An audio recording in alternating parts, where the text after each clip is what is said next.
welcome to Arc Rewind Podcast. My name is Julia. Hi, I'm Ben. And we have Alyssa Scherger with us as a very special guest. Alyssa is a designer at ODP Architects and a former graduate of FAU's Bachelor of Architecture program. She has been actively involved with AIA Miami, AIA Fort Lauderdale, and AIA Florida.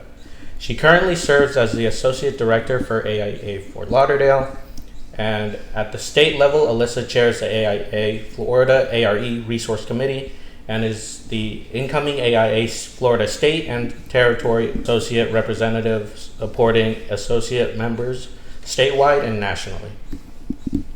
All right. Thank you for the intro. So how are you doing? I'm doing well. How are you? I'm good. I'm excited to have you here, girl. I'm excited to be here. I'm so happy and proud of you guys for setting up this awesome podcast. Yeah, no, it's super great to have people like you coming in. I mean, we're all, you graduated from FAU. We are currently studying there. And I mean, you're a huge part, founder of the board of the Alumni Association. And a big thing that we are always having the discussion is how was like your transition from school to the professional practice? Like, how did you handle that? Yeah, so my transition, I, graduated, took maybe a month off to, catch up a little bit on sleep, and went right into the profession. And I think that I adapted rather well. I had a really great network coming out of school, so I was able to land a job, and I had my portfolio already ready, so I was prepared, and I feel like my transition was rather smooth. That's really good. I mean, It sounds like you already had catered a path for you to have like a nice transition and not feel something very different. But from your experience, what was the thing that you felt the most of difference that maybe was a little itch, Yeah, so architecture school taught me how to be resilient and to be adaptive, and especially with having to learn new tools, new softwares, and also being in the process of design. We have a short amount of time to iterate through designs and get a lot of critiques and feedback from professors. So I learned a broad skill set in architecture school that helped me going into my career, maybe in different ways. But yeah, I felt like that helped me a lot. A lot of the things you learn in school are more than just how to read a plan or about architectural graphic representation, or how to design. It's how to creatively problem solve and how to adapt. Yeah, no, we often have this discussion of the skills that we see that are not just architecture related, but then they're so underrated, because when you go out there, for example, me and my other co-host Georgia, we both are in internships. I mean, I work with you. Yes. And we see how valuable they are. What is your underrated value that you learned in architecture school that you thought, I'm not really going to use that, and then it actually became really important to you? Yeah, I would say kind of what I expanded on previously with learning softwares. For example, we don't use Revit in school. Maybe we use it as a tool in an elective class, but Revit isn't a design software. But in practice, you need BIM for coordination with multiple disciplines, as well as for the kind of work we do with the complexity of the building typologies that we do at our practice. We really need to learn Revit. At least that's the standard that we use. And no one's going to teach that to you. Thankfully, my firm gave me some resources and some videos, but I didn't know Revit on the level that you need to use it every day in practice, especially with cloud sharing and things like that, what we use on the construction cloud. I had never, had to use it collaboratively, which is a little bit different, right, with syncing and everything. So, but yeah, the more you use it, the more you get better at it. But that's something I wish I did before. Maybe something I could have prepared before going into practice was a little bit more on Revit, just because that was a little bit of a hurdle, with managing my time in a task. Being able to know a software, you're able to get that task, done even quicker. half the challenge is how to get it done, the other half is how to like produce it, right? Yeah. So Yes. Yeah, and it's something that we talk. We had like I think a discussion about this in a previous episode, where you said the importance of like having different skill sets. But you already had said before once that you prefer like stuff done by hand, and how I believe that this idea of like you understanding how to do it by hand maybe could translate to like later on using Yes, yeah. Revit and everything. Yeah. I think it's like yeah, like we sketch a lot at the Yeah. at ODP. We sketch and we'll sit down with our principals who don't use Revit. Like they don't have time to use Yeah, they Revit, don't right? So open it. they're not going to use it. So we'll Yeah. sketch out our ideas, sketch out our designs that we're thinking of with them, being very collaborative, right? And then we go back and go to Revit and make sure it actually makes sense. Yeah, I think it's good to learn Revit while in school, and we actually have been. We have Oh, a professor awesome. that just came to the school in last semester, and he's been teaching Revit in terms of MEPs and Yeah. all of Oh, the. that's awesome. Yeah. Yeah. Yeah. No, they were doing this class. I didn't have the chance on having that class. It was the same class, but it was a different professor, and they learned a lot more than what I learned when I did E-Tech too. Yeah, that's what I learned. Revit in E-Tech, No, yeah. my E-Tech was different, but yeah, no, I think it's really important. And now for the first year students that are listening in, what would you recommend, like, to get ready for when you step out into the professional field? So, you have to understand that coming out of school, you have to be extremely humble. I had a lot of friends who are older than I am and maybe have been in the practice a little longer than I have, and they were right in my position a few years before I was. So they gave me really great advice on, humble yourself immediately. Yeah. You don't know everything. And, don't be afraid to ask questions, So think about what matters most and being open to learning and not afraid to ask, nothing is a dumb question, Yeah. You want to make sure that you really understand what you're about to do because it saves a lot of time, if you're confused about something. And your first year is not about proving how talented you are. It's really about understanding how your role can support the larger team. Yeah. And that will take you much farther than like just trying to be perfect and like being on your high horse of like, I know everything, I was a great student in school. Like, no, you don't know anything, just yet. So, humble yourself, ask questions, and then, you'll grow into that role of being more confident of, knowing what you're doing as you learn more throughout the field. I think that's a very important advice because, like, I mean, at least through architecture school, I think you can get very much inside of your head. Yeah. Because, like, maybe you got like a nomination by a professor, but so Yeah. what? Next semester you can do bad, and what about it? You don't know everything, and I think that more people need to hear that. Not even outside of school, but maybe still in school. The amount of people that sometimes get too, starry. I guess that's what you can say. I was like that. I was But obnoxious. some people do well all the way through, and some people Yeah. drop. Yeah. So it's like that's I think it's important overall. It's always being humble. Exactly. All right. Yeah. Well, I'm curious about your life as an emerging professional. So, can you explain your early years as an emerging professional? Yeah. So, being an emerging professional, it's exciting, but it's also very overwhelming. You finally get to see real projects come to life, but you also realize how much, there is to learn. You're constantly switching between being confident enough to contribute, but like humble enough to absorb knowledge. Yeah. And it's a season of growth, exploration, and, figuring out like what kind of architect you want to be in the future, right? So, yeah. Yeah. Sure. I think it's like it's like seeing you because I met you when you were in school and then seeing you now. It's so impressive how much you have grown inside the profession. Thank you.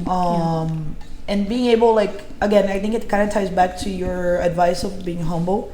That I can see that, like, from your being a good student, being a good listener, and being humble, you have been able to grow so much and catch the attention of the correct people. Appreciate that, Julia. So it's like, You're so I think kind. that's really important when you're an emerging professional.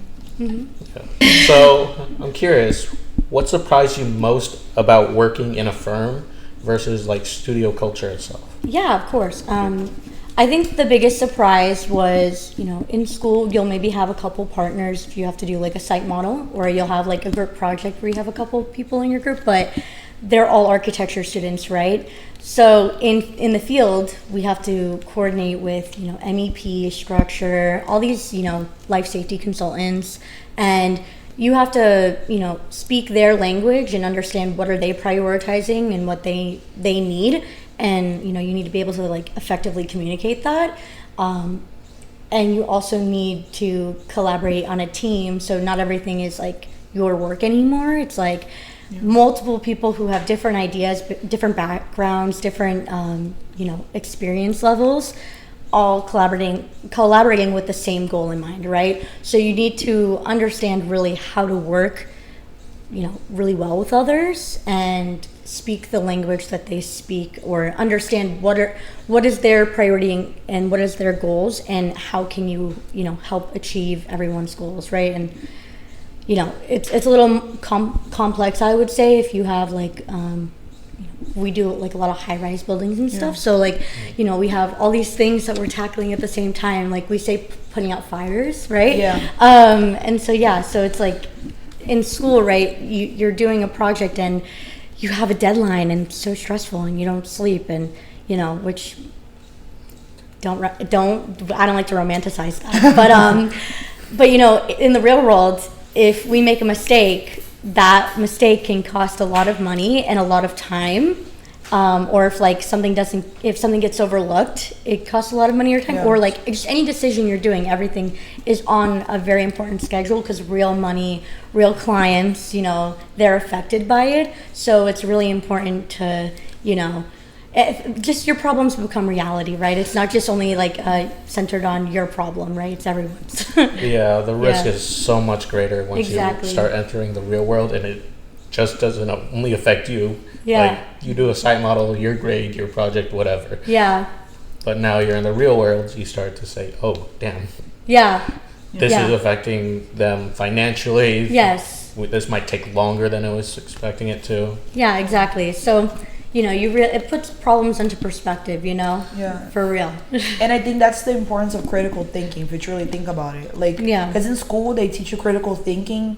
Sometimes maybe for you, like, to think of the conceptual stuff, right? What is the most critical thing about the conceptual stuff? Like, for example, Design 7, right? Where it's not so realistic, it's conceptual, right? But then the more you sharpen that skill whenever you enter the profession, even as an intern, I see how like I can still do better in terms of critical thinking and critical decisions. And like what you were saying, like if you do a mistake, it's like maybe you didn't think so.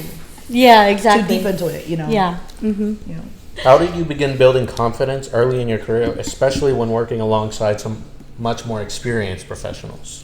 So like I built my confidence by preparing and listening. So I never tried to pretend like I knew everything. Instead, I focused on doing my work well, asking a lot of questions, and following through. So like over time, I really built trust in the people around me, and that really built my confidence.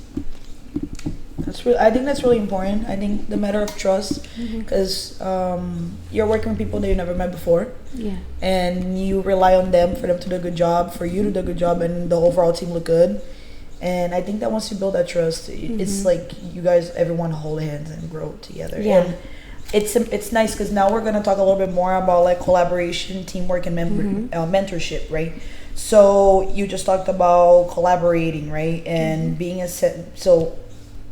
Talking about the collaboration, what was your central like experience about it? What is the effect of the teamwork for you? Like what is the best result of it?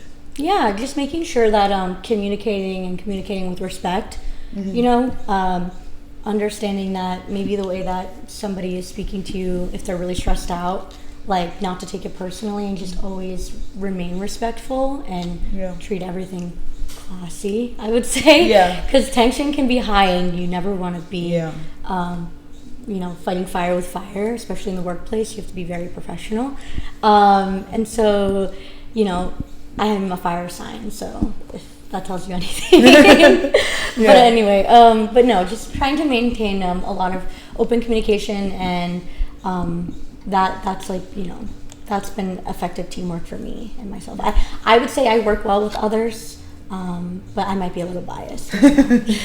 And then a little bit earlier in this conversation, you mentioned the importance of the relationship of the architects and designers, right, with different people like engineers. Yes. And how did you learn that skill to communicate clearly your ideas across disciplines? Yeah, so when I explain my ideas and what I'm trying to do with like an engineer, for example, you have to frame it in a way that connects with them.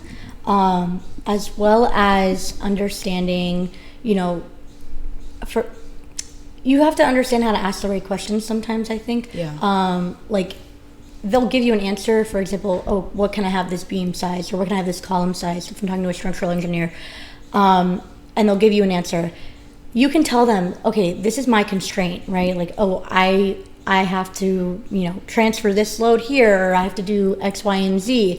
And giving them the necessary information and making sure that, like, you're answering their emails, like, as soon as I get an email, I like to answer them within like as soon as I see it, really, because I think that we're wasting time by them, they're waiting for my answer, right? So I'm wasting time not giving them that answer. So I would say, making sure they have all the information they need, things like that, and also asking them, like, do you need any more information from me? Or, or another thing, deadlines. Making sure that they understand the deadline. That little information helps them understand, like, why you're pressing them so hard is because overall, this is, the timeline that we have. And etc.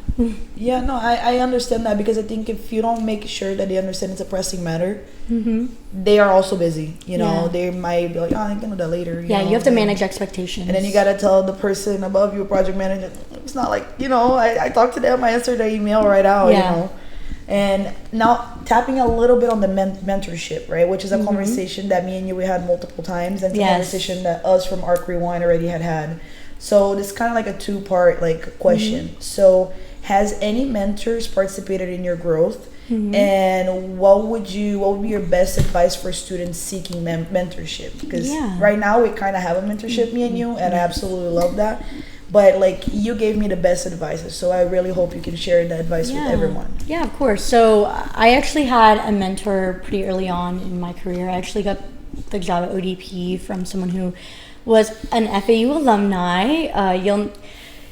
You'll notice really quick when you graduate how just having a little bit of, like, you have a little bit in common if they have, like, a background of being from FAU, because a lot of the same professors and stuff stick around, and so you kind of have, same trauma bonding. Shared trauma, you're trauma bonding. But I quickly connected with an alumni, and then he was like, have you heard of ODP? And I got the job, and it was great, and he honestly was imperative to my growth. And I had the privilege of having a mentor, so I understand how valuable it is. And I recommend anyone, like, I just can't even express, like, because you're not only talking to them about, oh, how can I do this at work, but you can also talk to them about, like, where you see yourself in your career. If you're going through something personally that affects what you're doing at your job, like, they actually care about you. It's a meaningful relationship. But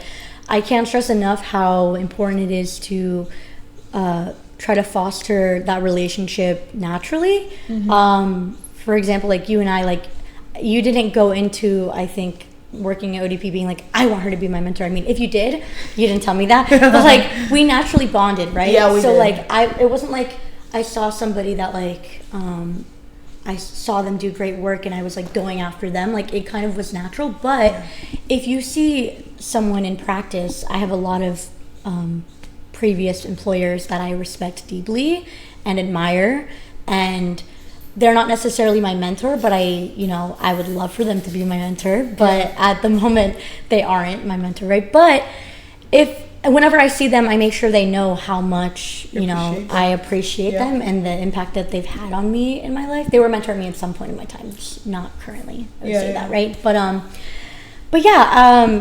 anyone can be a mentor, though, right? And anyone can be a mentee. I think I've seen both sides of it, and I think that both are very rewarding.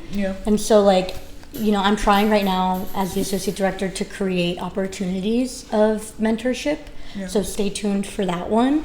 But I definitely recommend. Did I answer both questions? So you kind of did. So the other question was like, what would be your recommendation on seeking a mentor for those who are interested? Okay, yeah. 'Cause our relationship, I heard from ODP from you, like the opportunity through you, but I didn't know you were gonna be I was gonna work with you directly. So I was hoping for, and it kind of ended up happening. Yeah, so, like naturally fell into place. So I would say if you work with somebody and you admire the work they do and you see them as like a leader or someone that you are interested in being mentored by them, then I would tell them hey, like I really admire you and I would really appreciate you giving me some tips. Let me know if you have some time to chat. If you don't work directly with them, then but you do admire or you could see a potential mentorship there, I would just say it doesn't hurt to reach out and talk to them. Yeah.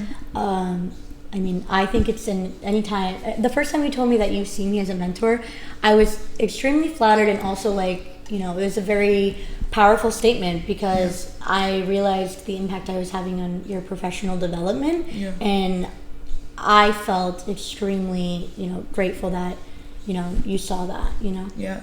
No, I mean, the way that your mentorship has impacted my career, for those that wonder a little bit more. So I'm basically Alyssa's intern. So I'm constantly working with Alyssa.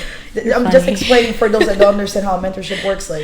So most of the time, whenever we're putting out those fires, quote unquote, or doing anything, I know how to use Revit, good, but not pretty good, You're learning. Yeah, I'm learning, it's going. I know how to use Illustrator, the stuff that you do in school. But the main questions arise in terms of how do you deal with the situation? How do you deal with this person? How do you deal, for example, I'm having an issue putting a cord together, and then you tell me, oh my God, I've been through this before. And sometimes just a small connection that we have makes me, instead of just being a normal learning experience, I think I grew faster. Yeah. If it makes any sense. Because of the connection, I think. Yeah, because if I could get the advice from anyone, but if you get the advice from anyone that you don't connect with, it's just gonna go from one ear and out to the other. But with someone like what you said, trust. Yeah. I think you grow a lot more, and I think that maybe that's why your previous mentor impacted you so much. Yeah. And this might be problematic, but there's a quote that says, "I don't care what you think about me because I would never want to be you." Yeah. And in a way of you don't really trust people's opinions on people that you don't really respect, or you don't really want to be in their situation. Yeah. So that could be a little problematic. But for me, when I see someone who's in a certain position that I want to be in, I trust their opinions. Yeah. 100%, or I trust their advice because I know obviously what they're doing got them to where they're at, and that's where I want to be, right? Yeah. So I don't know if I phrased that correctly, or Yeah, if you don't really respect them, why did you ask them in the first place? Exactly. Yeah. Exactly. Yeah. Yeah. No, I think that's great. I think mentorship is great in general, and I think that for those who are not looking to get mentored in the profession, I know a couple of my classmates that want to get internship from our professors because they absolutely adore their research. So I think that just understanding what a mentorship works, because I think it's so underrated, this topic. I don't think people really look at that. Yeah, for sure. And also just don't be afraid to ask. The worst they can say is no, right? Yeah. So exactly. The no you already have. Exactly. Okay. So I kind of want to talk to you about the path to licensure, and the ARE resources that you guys provide. Yeah, so I think you're talking a little bit about what we did at AIA Florida, right? Yeah. Yes. So yeah, I chair the ARE resource committee, and so our main goal was to create accessible licensure tools, or ARE study resources, because the path is kind of, it's a journey, right? Yeah. It's a journey. And once you're out of school, the last thing you want to do is keep studying, right? And also the access to resources, there's sometimes can be expensive, or there's so many out there, you just don't even know where to start, right? So we have 3 so far.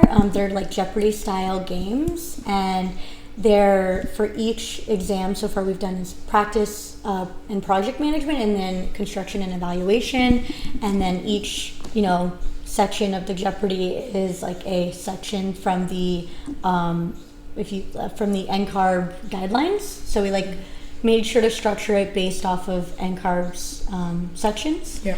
And yeah, I was using it to study for one of the recent exams I took, and I thought it was super helpful, and we've got great feedback so far. You can access it from AIA Florida's website. Can we put a little QR code? Doing her promo. QR code, I don't know where on the screen, but on the screen, QR code to access it on AIA Florida's website. And there's also a webinar we did explaining how to use the tool. It's been a super rewarding process so far getting, passing my exams, but it definitely didn't start that way, You want me to expand on that? I can. Yeah, since you mentioned just passing an exam recently, Yeah. where are you on your journey to Yeah. licensure? So as of today, I've passed 4 out of 6. For those that don't know, you have to take, thank you. It's hard. Thank you so much. Yeah, it definitely has made me respect so much more everyone who has gone through this. It's definitely not an easy journey. For those who don't know, there's 6 exams, each kind of modeling after either a process in design or practice and project management, which are super valuable for not only opening your own firm but understanding the business of architecture and then actually how to project manage. I think everyone, even if they don't want to be a licensed architect but are in architecture and are in leadership, they should definitely read the resources for project management, because just studying it's not like you're studying for an exam and then you're just not going to use that information. Even if something is not a question on my exam, I'm learning such valuable information about this industry and how to be a better architect, right? Or future architect. Even just learning, whether it's learning about codes and stuff like that, or if it's learning about how to successfully run a business, the information has been extremely valuable or rewarding to me, and also has made me better for my day-to-day, right? I took and I passed construction and evaluation, and I'm about to be I'm about to start a new project, and I'm doing construction analysis, I'm doing CA, and I just took an exam. So basically everything I just took an exam on, I'm kind of applying in real world in a way, right? Yeah. So for example, if someone brings up an RFI or an ASI, I don't have to ask them what that acronym is. I already, heard about that, or I know if a contractor has an RFI, for example, which is a request for information, and anything that results from that, from their request for information, if it changes the, schedule, or if it changes the cost of the job, then that's a change order. I won't have to ask my PM about that, I kind of know that, and so I can then now go to my PM and say, hey, we might need to have a change order for this, and then they can talk about it, right? So it's only prepping me more for the things I'm currently going through in my career. Yeah. So there's some questions, of course, that are in NCARB's perfect little world and things like that.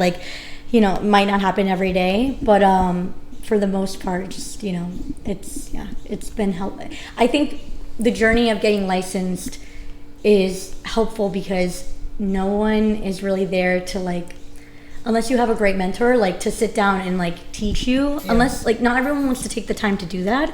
So studying for your exams kind of helps you in a way. It helps you in a way, Yeah, no, and I noticed one thing, spending this time working with you, going back a little bit on the mentorship, right? The more you have studied for your AREs, the more I have learned from you. Oh, really? Yes. Aww. And pets, no, I'm being serious, and I think that's very underrated because I hear a lot of people saying, I'm not going to get licensed, I'm not going to do this. But It's if you crazy. are a leader, right, inside of your firm and you have people under you and they want them to do well, give you good results, maybe Yeah. you like doing those tests. It's like, especially since you're an emerging professional, like I doubt that like if I were to put another emerging professional, they'll be able to give me the same amount as like information as someone that has been constantly studying for the area. Yeah. So I think it's like you're not only like learning and getting the reward of being licensed, but you're also giving back to your community by teaching the stuff that you're learning. I appreciate that, Julia. Yeah, I mean, no one's telling you to get licensed, right? Yeah. I mean, I think you're a masochist if you go through architecture school and then you're, out in the real world and you can't really legally call yourself an architect because, that's a misdemeanor. Like, that's a professional term. Like, Yeah.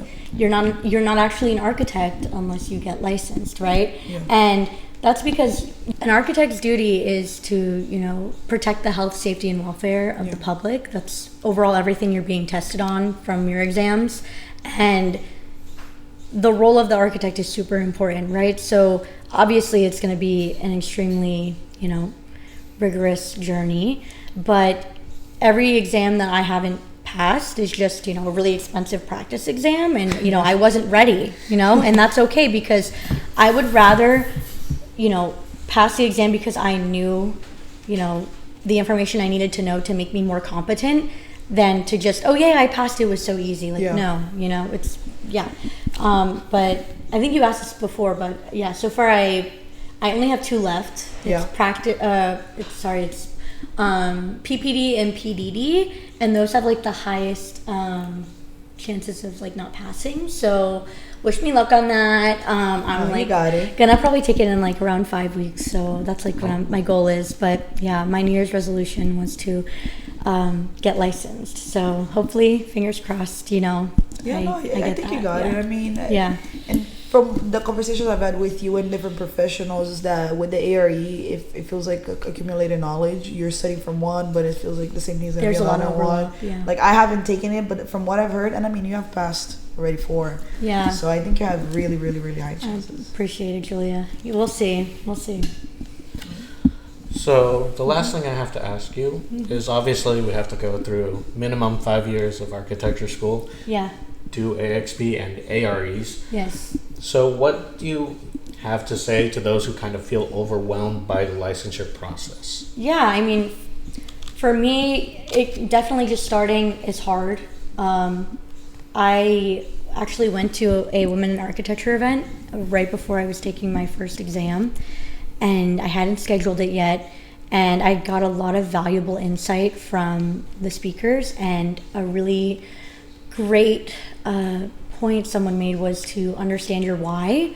So I wrote a letter to my future self when I'm licensed, and that really helped me understand my why and like why I'm doing this, because again, no one's pushing you to do this but yourself, so you really have to, like, even on the longest days of work, I still try to do at least an hour a day, because creating that habit of studying is like the biggest, like, that's like the hardest part, right? Because you can read information over and over again, but taking the time to have patience to understand what you're reading, and then also like committing to doing that, for yourself. Like, you deserve to be licensed, so you need to work to get there. Yeah. And for me, I'm very passionate on that, or I really believe that if you work hard enough for something, you're gonna get it. Yeah. And if you haven't gotten it yet, you need to work harder for it, and you'll get it. So that could be a little big statement, but so far it's done me good. Like, if I'm passionate about something, then I'm gonna do it, and that's like the driving factor there. So setting a good habit, and then also reaching out to your community, and understanding you're not alone. I have a lot of people who are going through the similar journey that I am, and understanding that I'm not alone, but also like someone to hold me accountable has been really helpful. Yeah, and it's interesting because like getting out of school I think that that's something that you lose, because in school you're constantly forced. You have deadlines, right? And then you get to work, you have deadlines, and then becoming licensed is your own deadline. Yes. It's your own goal to reach, and there's no one that is paying you or you're paying them to learn XYZ, all of that, like that accountability. So I mean, these advices that you're giving, it's really important, like holding yourself accountable, and others too. I mean, and you are taking the ARE right now, and like you said about the AIA Jeopardy game, right, for AIA Florida. So for everyone, if we don't put the QR code, we're gonna have the links, everything's gonna be linked in this video. So all of the resources, anything that Alyssa had mentioned, is gonna be linked on the description of the video in YouTube. So going a little bit more into the AIA side, so what made you interested for you to be involved with AIA so early in your career? Yeah, so my first event that I went to with AIA was actually Legislative Day, which is like, for those that don't know, that's an AIA Florida event that we're actually doing on Monday. I'm super excited. It's where we go up to Tallahassee and we go and advocate for, legislation that is maybe passed that will impact our careers and our profession. And it's, extremely eye-opening from the perspective of a student, because one, it makes you realize like, wow, how much, a lot of people have a very big misconception of architects, and so like it's super important to advocate and make sure that the people in power or people who are making decisions, they understand just how much the things that they're doing impact us, and so educating them, as well as advocacy. That made me like super passionate in AIA Florida. And then a lot of people, they don't understand just how much AIA Florida does for our profession. No one is, doing what they're doing for us. They're putting together all of these, task force and committees and, doing a lot of behind the scenes work to make sure that we're protected. For example, last year we had a bill that was trying to get passed to deregulate architecture. So, I do remember that. Yep. Or like, deregulate the board and all of these things that are like super scary to even think about. So, and it wasn't just architects impacted, it was a lot of professionals. And as you guys know, the current administration no longer views architects as a profession. Yes, so which is gives me like goosebumps even thinking about it. It's just, the misconception is insane, but I digress. So yeah, that was like the first event that got me involved in AIA Florida, and so that obviously translated to AIA Fort Lauderdale as well at the local level, and then also AIAS, right? So I would say what got me passionate was just going. Like, it's okay if you've never been to an event and you don't know anything about AIA Florida, Fort Lauderdale, or AIAS. Just going to one event is enough, and like getting involved in the community is enough. Like, you don't need to be an expert, right? So I would just say, if like you're curious about it, like, or you're interested, to do it. If you don't understand the value of it, right? The only way to find out is to try, right? Or else you're ignorant, right? Like, true. So that's my advice there. I honestly think that the professionals honestly like seeing students more than seeing other professionals. Oh yes, to be honest. Yeah, because they understand that the decisions that they are making are impacting your future, right? So like, it's a direct reflection on someone who's about to enter the profession. Like, they'll see these practicing professionals and like, oh, like, no, like talking to everyone, whatever. But like, I think that it makes them like empathize. Yeah, no, I understand that. It's also cool too to have that exchange, because like, sometimes when I'm talking to like maybe like a senior in the practice, and like this exchange of like his conception, for example, AI, what are we using today, and that conversation is always very interesting. Sometimes it's some people just talking to learn, sometimes it's people criticizing, sometimes people that don't know enough, and it's advice, and like it's an exchange of knowledge, because then they've been asking me that, and then I ask them different things that I wish I would know from them. And like, even having these conversations, right? Like, AIA Florida events, obviously, like, it's a wider spectrum because, like, you're meeting people from all over the state, right? Yeah. But even just going to local events, like, you don't realize how you're expanding your network, you know? And your network is everything because, you know, I have met some of the, like, most interesting people, the most, you know, the most inspiring people. Like, the conversations you have are, like, you know, super valuable. Yeah. And again, you're building your network. And when you graduate school, you're no longer with your classmates, you know, you're out in the real world, and you can rely on that network, you know. You can, that will help you get jobs, that will help you with career advice, X, Y, and Z. Like, I could go on. I love networking. Yeah, no, I think networking is very important. I mean, I met you through networking. Yeah. And then, you know, things happen down the road, but I always tell my friends, like, I always invite everyone to AIA events.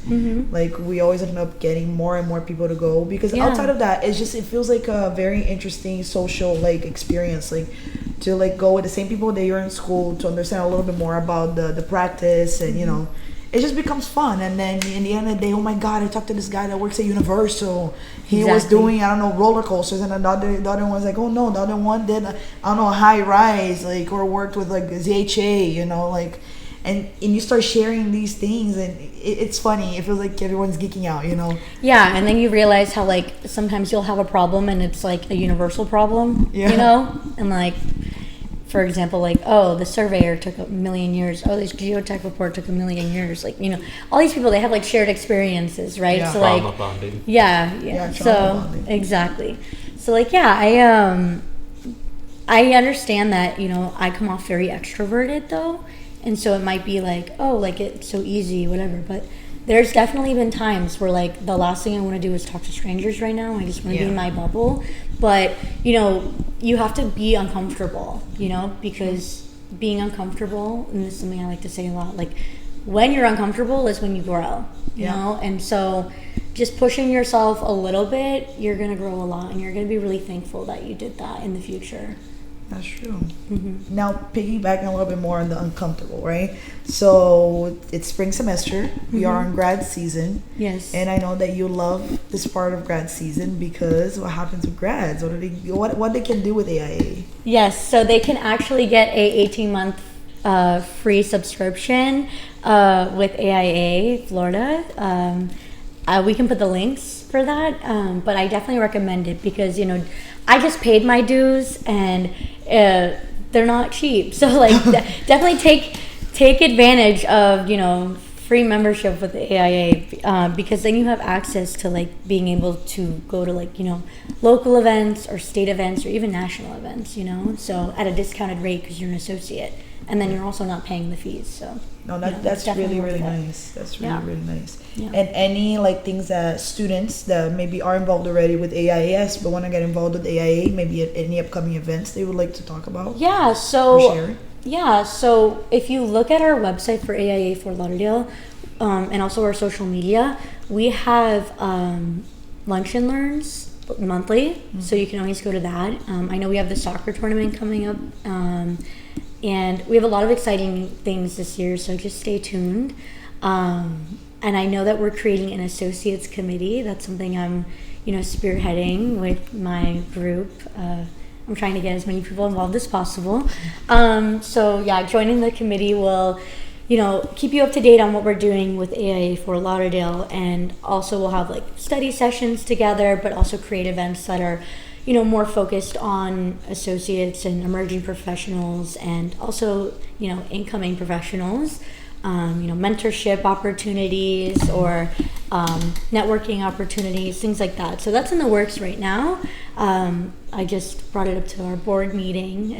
Like, we're gonna change the bylaws and things, so we're getting it started. So we're gonna start meeting monthly soon. So, you know, keep an eye out for all of those things. I definitely recommend following AIA Fort Lauderdale if you're local, or AIA Palm Beach if you're local to Palm Beach, or, you know, any of your local chapters. Really, just, you know, make sure you're following them on social media, and, you know, you can always reach out to them to get involved. you can get involved at a committee level. Like anyone can really join committees. You can even try to get involved with the board. I definitely recommend, being in the know on things is like super important, and trying to go to as many events as you can is important.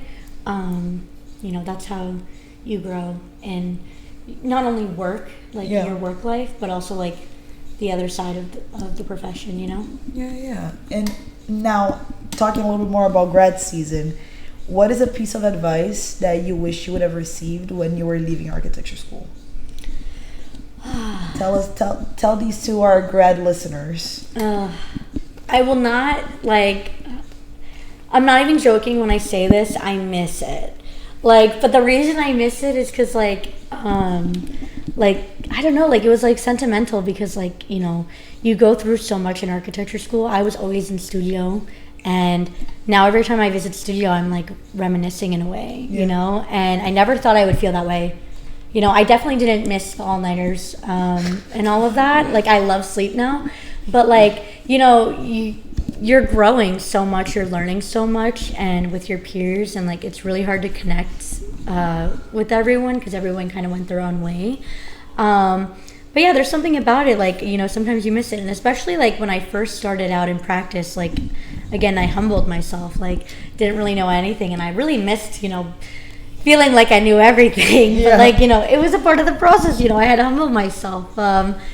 But yeah, I miss the professors, and I miss the research and things like that. But yeah, I guess that, don't take it for granted. It flies by super fast. Before you know it, you're graduating, so. Yeah, this is just out of curiosity. Do you keep up with anyone from? Yeah, we have our group chats. I don't keep up with everyone, and we check in every now and then. I mean, there's a few people who are my best friends. Obviously, I talk to them, almost daily. Which I didn't know them before school, so I was super thankful FAU brought some, forever people in my life that are amazing people. But yeah, I mean, we all have a group chat and stuff, so we kind of keep in contact with our group chat, and I love it. Nice. Even though I'm not super active in it, but I love it. No, that's great. I mean, it's a little piece of you that doesn't go away. Yeah, exactly. And also talking, I try to still stay connected with the school as much as I can, because I want to hire as many owls at ODP as we can. So yeah, so hopefully we'll start hiring soon so we can get more owls in there. All right. Yeah. Well, thank you, Alyssa, for joining us today. today. Thank you, guys. Thank you. I appreciate it. Yeah. And we encourage everyone who's watching to use the AI resources we've talked about, and hope to see you next time. And follow us in all of our platforms. So Instagram, we now have Spotify. We're basically in almost every podcast platform, and I think not Apple. But I also want you guys to go check out Alyssa's page. Like and subscribe. Yeah, I'm gonna give you guys my website if you guys are curious on the work I do, and my LinkedIn. And don't be afraid to reach out, especially if you go to FAU. Being an alumni, I love to connect with owls and stuff. So great talking to you guys. Hopefully you found what I said valuable. I hope I could provide some value. Thanks for listening. I appreciate it. Appreciate your time. See you next time. See you. Bye. Bye. Go Owls. Yay.